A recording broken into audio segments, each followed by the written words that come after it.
Rajeshri Venkatramanan, reading 120 words English shorthand dictation. If you like my dictation or it helps my dictation, please like, share, and add public comments. Okay, we can start.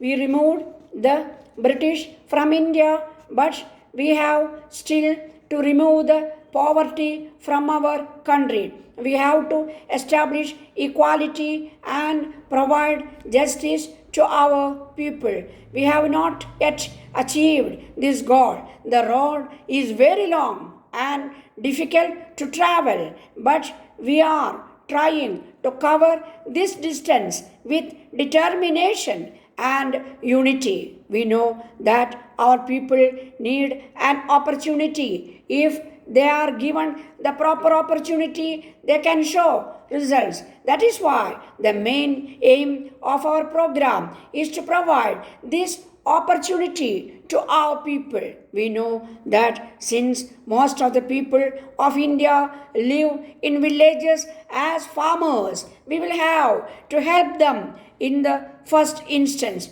During the last few years, our farmers have done a good work and achieved the production targets. We are still trying to provide more irrigation facilities and electricity to our villages. In our 20-point program, we have included schemes which would help the poorest people living in the villages, hills, and jungles. It is only to meet the needs of these people the system of rural banks came up. It is only through these banks the poor people of these areas can get help and increase their incomes by their own hard labor. I feel that the teachings of our great leaders had made our villagers and farmers realize that if they want to progress and go forward, if they want to change their lives, they will have to adopt new methods and new techniques. Every day we come across new ideas and new processes. If we do not keep our eyes, ears, and our minds open, we will not grasp the importance of these developments and will fail to take advantage of these changes. Some people say that we have given up the path of socialism and we are moving in another direction. There is no truth in it. Even today, I say our aim is socialism because we find no other method which would remove poverty. What does poverty mean?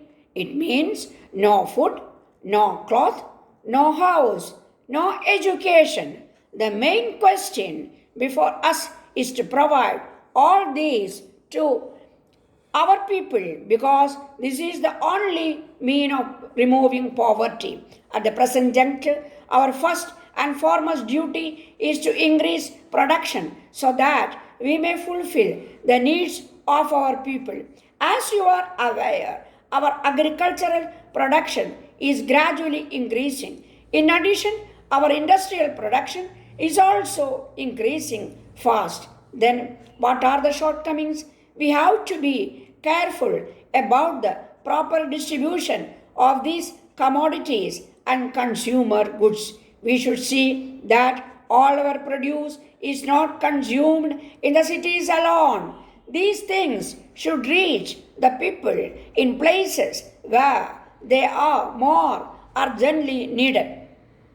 What grievances have we against other countries? If it is simply that they have become rich at our cost, when we say this, those people get angry. But we do not say this only about them. We say the same thing about our own people also because it has happened even in our country where the rich people have become rich at the expense of the poor. So it is all the same.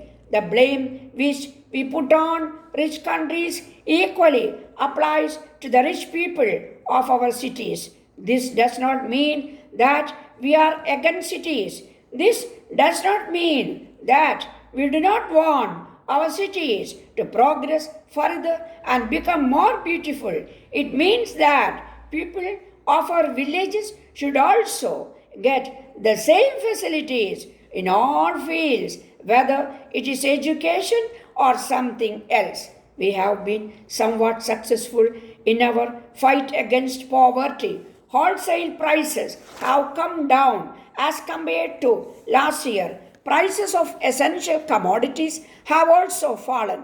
There has been improvement in public distribution system.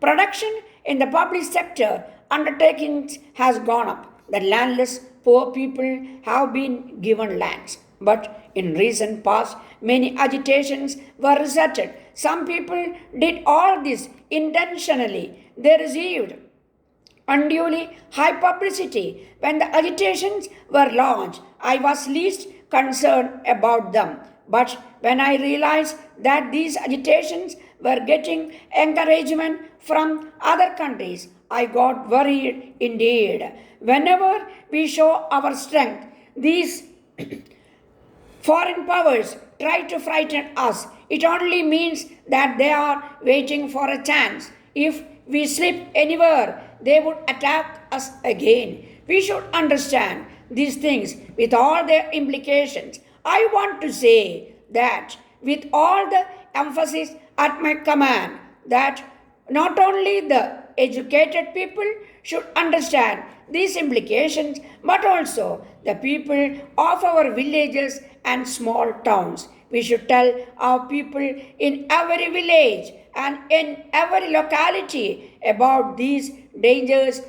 I feel that our independence was never before in such grave danger. After so many years, these foreign powers got the opportunity to use their strength against us.